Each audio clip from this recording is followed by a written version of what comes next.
और हरिद्वार से आज की बड़ी खबर है। यहां पर किसानों और पुलिस के बीच तीखी झड़प हो गई है। बहादुराबाद टोल प्लाजा पर यह जबरदस्त हंगामा हुआ। किसान बिजली के दाम कम करने और स्मार्ट मीटर के खिलाफ प्रदर्शन कर रहे हैं।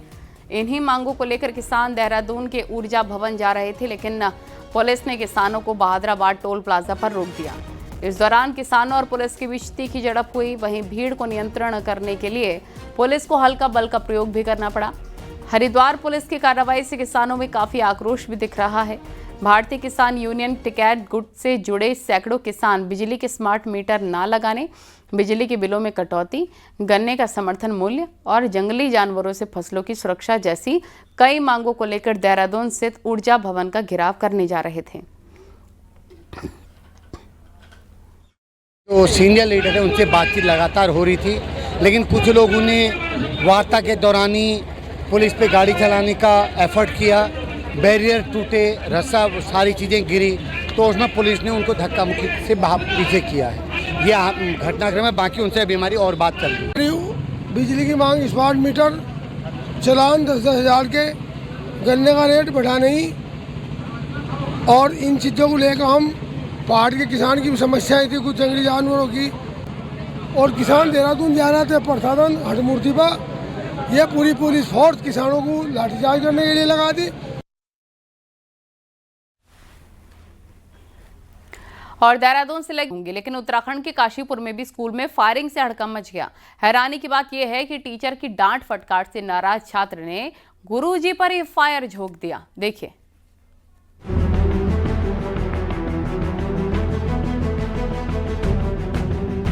उधम सिंह नगर में काशीपुर के एक निजी स्कूल में तब हड़कंप मच गया जब एक स्टूडेंट ने अपने ही टीचर को गोली मार दी। गंभीर हालत में टीचर को अस्पताल में भर्ती किया, जहां वो जिंदगी और मौत से जूझ रहे हैं। कुंडेश्वरी रोड पर पिछले 15 साल से इस स्कूल में पढ़ा रहे गगनदीप कोहली रोज की तरह स्कूल आए थे और तीसरे पीरियड में 9वीं क्लास के छात्रों को पढ़ाने पहुंचे।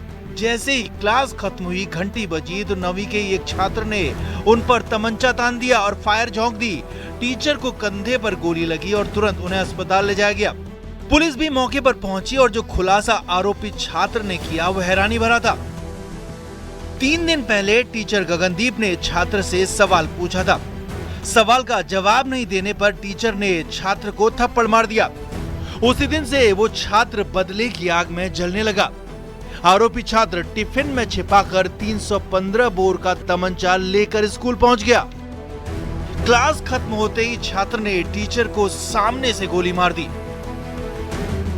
पुलिस ने सारी सीसीटीवी फुटेज कब्जे में ले ली है। साथ ही फोरेंसिक टीम ने भी सबूत जुटा लिए हैं। आरोपी नाबालिग है और उसे पुलिस संरक्षण में ले लिया गया है। से पूछताछ के बाद सीसीटीवी कैमरे और जो अन्य हमारे शिक्षण मंत्री उनसे पूछताछ करने के बाद एक स्टूडेंट का ही प्रकाश में आया और सत्यापन होने के बाद उस बाल अपचारी को हमारे द्वारा संरक्षण में लिया गया। इस पर माननीय बोर्ड के समक्ष 9वीं के छात्र ने 315 बोर के अवैध तमंचे से स्कूल में ही टीचर को गोली मार दी, तो स्कूल प्रशासन के साथ साथ पेरेंट्स पर भी सवाल खड़े हो रहे हैं कि आखिर 9वीं का छात्र अवैध तमंचा कहां से और कैसे स्कूल तक लेकर आया। अब अन्य छात्रों के साथ साथ टीचर्स में भी डर का माहौल है।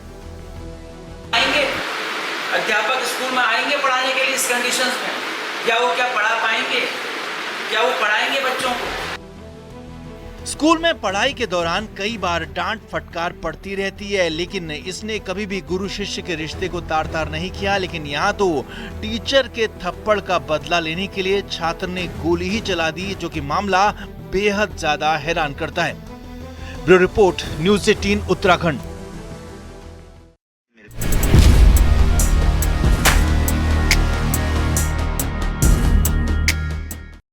उत्तरकाशी के स्याना चट्टी क्षेत्र में लगातार बारिश के कारण यमुना नदी का जो जलस्तर है खतरनाक स्तर तक पहुंच गया है और कुपड़ा खड्ड में चट्टानी मलबा आने से यमुना का जो प्रवाह है वो रुक गया है, जिससे नदी ने झील का रूप ले लिया है। झील का पानी अब स्याना चट्टी कस्बे तक पहुंच गया है, जिससे जनजीवन अस्त व्यस्त हो गया।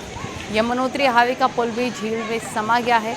इससे दर्जन भर गांव और यमुनोत्री धाम का संपर्क देश दुनिया से कट गया है।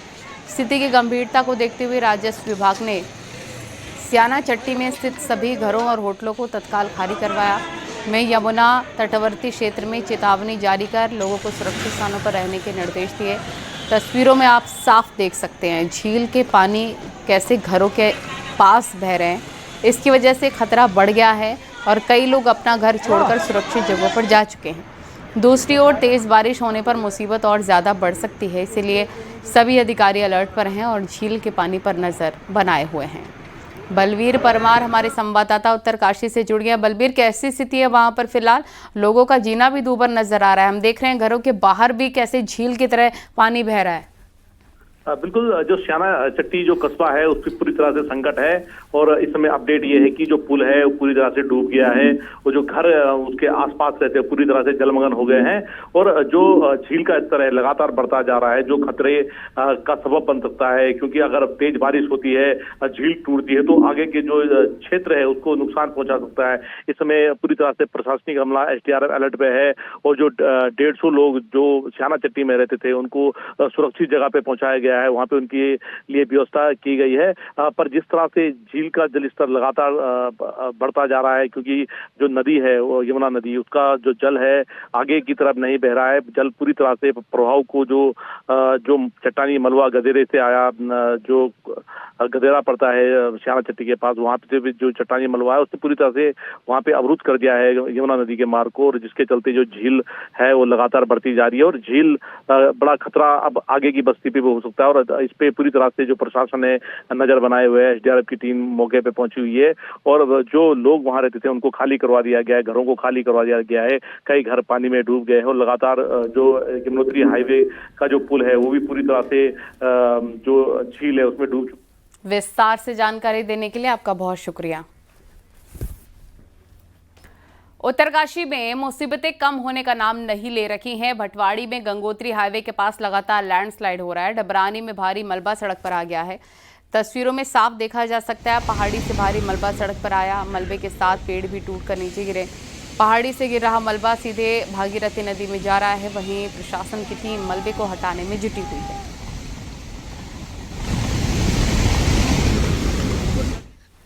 चमोली से अगली खबर, जो कि डराने वाली खबर है। पहाड़ों में इन दिनों सफर कितना खतरनाक हो सकता है वो इस वीडियो में साफ नजर आ जाएगा।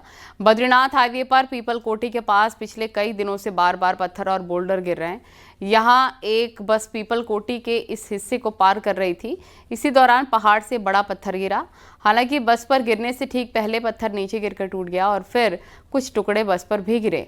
लेकिन अगर ये भारी पत्थर सीधे बस पर गिरता तो बड़ा हादसा हो सकता था।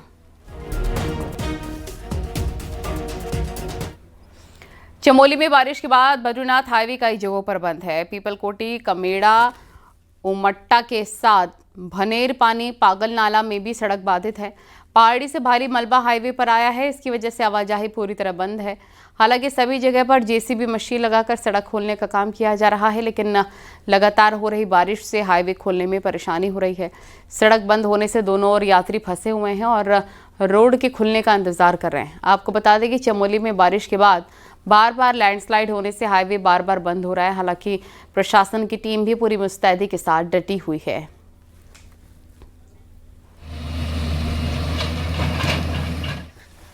नैनीताल में कोटाबाग कालाडूंगी रोड पर एक बाइक बरसाती नाले में बह गई। इसका वीडियो सोशल मीडिया पर वायरल हो रहा है। बारिश के बाद सड़क पर ही नाला बह रहा था, जिस पर बाइक सवार ने जबरदस्ती गाड़ी डाली और आगे निकलने की कोशिश की, लेकिन तेज बहाव में वो संभल नहीं पाया और बाइक समेत गिर गया। इसके बाद बाइक और बाइक सवार दोनों ही बह गए। हालांकि वहां मौजूद लोगों ने तुरंत ही युवक को बचाया और बाइक को भी बचाने की कोशिश की। अब ये वीडियो काफ़ी वायरल है।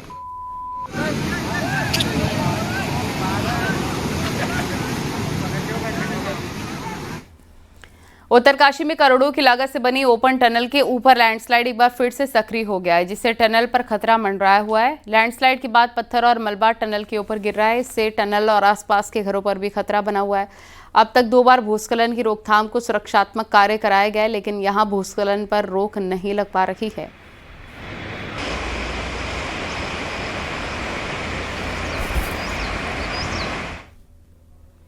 हल्द्वानी से बड़ी खबर, फॉरेस्ट लैंड पर बसे हल्द्वानी के दमुआ डूंगा को रेवेन्यू एरिया घोषित करने पर रास्ता साफ हो गया है। सीएम पुष्कर सिंह धामी ने दमुआ डूंगा के DGPS सर्वे के निर्देश दिए हैं। यहां पर डिफरेंशियल ग्लोबल पोजीशनिंग सिस्टम के जरिए सर्वे होगा और सर्वे के बाद लोगों को घर और ज़मीनों का मालिकाना हक मिलेगा। सीएम के फैसले के बाद दमोह डोंगा के लोगों में खुशी की लहर है। लंबे वक्त से इलाके के लोग इसकी मांग कर रहे थे। गैर साइड में सीएम पुष्कर सिंह धामी आज मॉर्निंग वॉक पर निकले। यहां पर सीएम धामी ने एक चाय की दुकान पर रुककर खुद चाय बनाई और लोगों को चाय पिलाई भी। इस दौरान सीएम धामी ने लोगों से बातचीत की, उनका हालचाल जाना। इसके साथ ही सीएम पुष्कर सिंह धामी ने लोगों से सरकार की चलाई जा रही योजनाओं का भी फीडबैक लिया।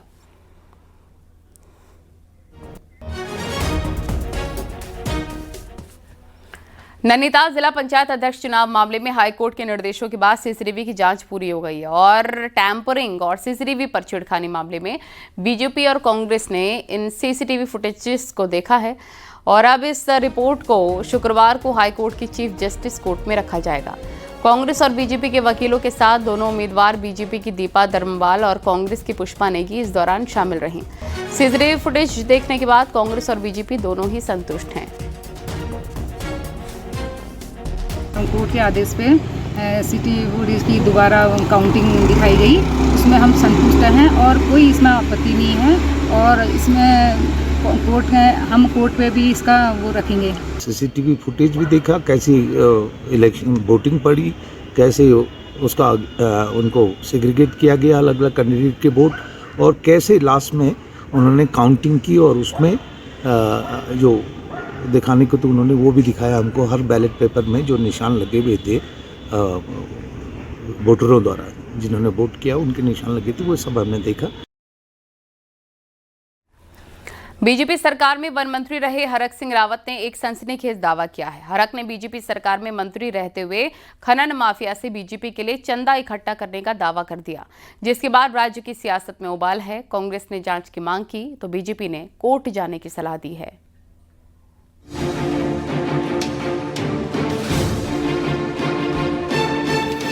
भाजपा की जो 30 करोड़ की एफडी बनी है पार्टी चलाने के लिए बैंक में, उसमें किस किस ने पैसा दिया है ईडी जांच कर ले, पूरी भाजपा जेल में होगी अगर ईडी ईमानदारी से जांच कर दे तो। सारे खनन माफियों से 10 तक, मैं वन मंत्री था तो मैंने रामनगर में जाके हल्द्वानी में जाके सब जितने खनन के ठेकेदार थे सबसे कहा 10-10 लाख के चेक लाओ, मैंने खुद कहा। मैं भी दोषी हूं उस मामले में। हरक सिंह रावत ने बीजेपी को मिले चंदे पर कुछ इस तरह सवाल उठाए तो राज्य की सियासत में उबाल आ गया। हरक सिंह का साथ देने के लिए कांग्रेस भी खड़ी होगी और जांच की मांग करने लगी, तो वहीं बीजेपी ने साफ साफ कह दिया कि सस्ती लोकप्रियता के लिए ये हो रहा है। जिसको शक है वो कोर्ट जाए, कानून का सहारा ले। भाजपा के अंदर हिम्मत है तो चुनौती दी है डॉक्टर हरक सिंह रावत जी ने, उनकी चुनौती स्वीकार करो, जांच कराओ, और डॉक्टर हरक सिंह रावत भी अगर दोषी पाए जाएंगे तो कांग्रेस पार्टी विचार करेगी क्या करना है। 30 करोड़ में से उन्होंने 1 ही करोड़ का तो कहा है कन्फेशन कि भाई 1 करोड़ रुपए मैंने भी इकट्ठा करा। 29 करोड़ रुपए और कहां से आए? भाई अगर उन्होंने लिए हैं तो उसको कोर्ट में जाए ना, वहां जहां पर को उनको लगता है कि ये चीज आपसे कह के तो समस्या का समाधान नहीं होगा, हमसे कह के भी नहीं होगा। अगर कोई चीज गलत हुई है देश के अंदर या प्रदेश के अंदर तो न्यायिक प्रणालियां हैं तो सही। अगर हम पैसा भी लेते हैं तो हम एक एक पैसा चेक के माध्यम से लेते हैं, हमारा पैसा बैंक अकाउंट में आता है। हम जो है कि किसी के घर से पैसा उठा करके अपने घर में नहीं रखते। हरक सिंह ने बीजेपी पर खनन माफिया से पैसे लेने का आरोप लगाया तो उन्हें धुर विरोधी हरीश रावत का भी साथ मिल गया। हरक सिंह ने दोबारा कहा कि मैं जांच के लिए तैयार हूं, लेकिन जांच कोर्ट की निगरानी में हो। यदि भाजपा ने नहीं किया है ऐसा, उनकी सरकार ने ऐसा गलत तरीके से एफडी नहीं बनाई है, तो उनको एसआईटी बिठानी चाहिए और न्यायिक देखरेख में बिठानी चाहिए। अन्यथा ये माना जाएगा कि ऐसा हुआ है। जो हरक सिंह जी कह रहे हैं वो फैक्ट है। मैं कह रहा हूं, मैं अपनी संपत्ति सब कुछ जांच कराने के लिए तैयार हूं मैं, और तुम्हारी भी जांच हो जाए, ईमानदारी से हो, बस कोर्ट की देखरेख में हो जाए।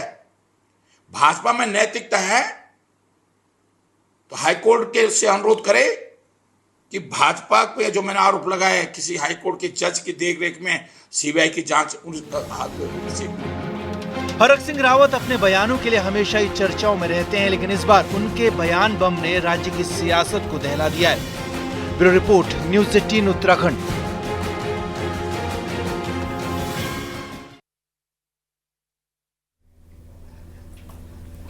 और बीजेपी सांसद अनिल बलूनी ने संसद के मॉनसून सत्र पर अपनी प्रतिक्रिया दी है। उनका कहना है कि भारत और ऑनलाइन गेम्स को लेकर कई महत्वपूर्ण बिल आए हैं। हम चाहते हैं कि इन सभी पर चर्चा हो, लेकिन विपक्ष के आइडियल रवैये के चलते एक भी दिन सकारात्मक कामकाज नहीं हो पाया। पूरे देश ने विपक्ष का रवैया देखा। ये कांग्रेस के झूठ की राजनीति का दोहरापन है।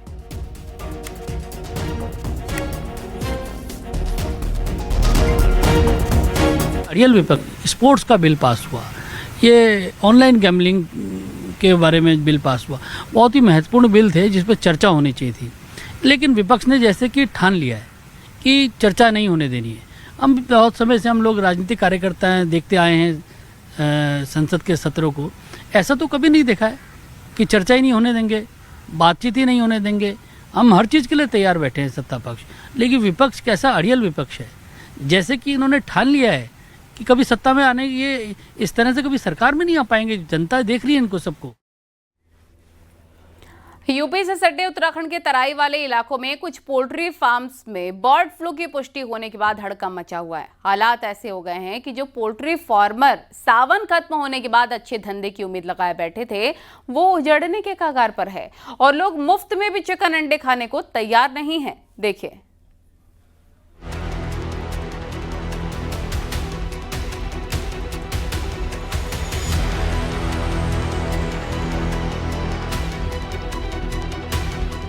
कुमाऊं के 6 जिलों में मौजूद 650 पोल्ट्री फार्म से तकरीबन 450 फार्म्स में पल रही ये मुर्गियां फार्मर्स के लिए सिरदर्द बन चुकी हैं। पहले उत्तराखंड की सीमा से लगे यूपी के बिलासपुर में बर्ड फ्लू का मामला सामने आया, तो फिर उधम सिंह नगर के किच्छा में, यही नहीं खटीमा में भी संदिग्ध परिस्थितियों में मुर्गियों की मौत हो गई। यही वजह है कि चिकन खाने के शौकीन बुरी तरह से बर्ड फ्लू की आशंका से डर गए हैं और उन्होंने चिकन और अंडे से तौबा कर ली है, जिससे ज्यादातर पोल्ट्री फार्मर्स को ग्राहक नहीं मिल रहे। फार्मर इसलिए परेशान है कि जो है बर्ड महंगा है, मार्केट बिल्कुल खत्म है, उठान हो नहीं रहा है। सरकार जो मुआवजा दे रही है वो भी बहुत ना के बराबर है। उसमें तो मैं कहूँगा कि बच्चे की लागत भी नहीं निकल पा रही है, इसलिए फार्मर की बहुत स्थिति खराब है। सरकार को इस विषय में सोचना चाहिए। बर्ड फ्लू के डर से ज्यादातर लोग चिकन और अंडों से दूरी बना चुके हैं, जिससे पोल्ट्री फार्मर संकट में है। यहाँ तक कि रूटीन में चिकन और एग को प्रोटीन डाइट के रूप में इस्तेमाल करने वाले जिम फ्रीक लोग भी इसे खाने से डर रहे हैं और इसका इस्तेमाल फिलहाल बंद कर चुके हैं। देखिए, इस समय बर्ड फ्लू काफ़ी तेज़ी से फैल चुका है, तो इस समय हम सभी से कह रहे हैं कि वो अंडे और चिकन को बिल्कुल अवॉइड कर दें और जो दालें हैं हमारी मूंग, सोयाबीन, लोबिया, चना, इन दालों से उसे रिप्लेस करें। साथ ही पनीर, टोफू, योगर्ट, ये भी एक अच्छा बेहतरीन ऑप्शन है। बर्ड फ्लू जो इस समय चल रहा है, मैं तो अपने घर में अंडे अभी नहीं यूज़ कर रही हूँ, नॉन वेज यूज़ कर रही हूँ, तो बर्ड फ्लू का खतरा तो है ही है और बर्ड फ्लू से बहुत प्रॉब्लम्स भी आ रही हैं लोगों में। दूसरी तरफ कुमाऊं के हर जिले में प्रशासन और पशुपालन विभाग ने सतर्कता बढ़ा दी है। खास तौर पर यूपी के साथ ही बाहरी राज्यों और उधम सिंह नगर जिले से पहाड़ों की तरफ जाने वाले पोल्ट्री प्रोडक्ट्स पर रोक है। साथ ही मल्टीलेयर वैक्सीनेशन से लेकर सैनिटाइजेशन तक की प्रक्रिया जारी है। उधम सिंह में कुछ केस आए हैं। अभी नैनीताल जनपद में 200 से अधिक हमारे पोल्ट्री फार्म हैं। सभी जगह वेटनरी टीम के द्वारा सघन चेकिंग की जा रही है। किसी भी केसेस में जो भी इसमें सर्विलांस किया जाना सर्विलांस किया जा रहा है। अब तक ऐसा कोई केस डिटेक्ट नहीं हुआ है। एहतियात के तौर पे जनपद में जो भारी जनपद से जो भी आपूर्ति होती है उसको पूर्णतः बंद कर दिया गया। कुमाऊं के उधम सिंह नगर से लेकर नैनीताल, अल्मोड़ा, पिथौरागढ़, चंपावत और बागेश्वर में कुल मिलाकर 650 पोल्ट्री फार्म हैं, जिनमें से 447 में फिलहाल एक्टिव फार्मिंग हो रही है। इसमें भी अकेले उधम सिंह नगर के फार्म्स में तकरीबन 26 लाख और नैनीताल में 7 लाख मुर्गियां हैं। लेकिन और न्यूज़ 18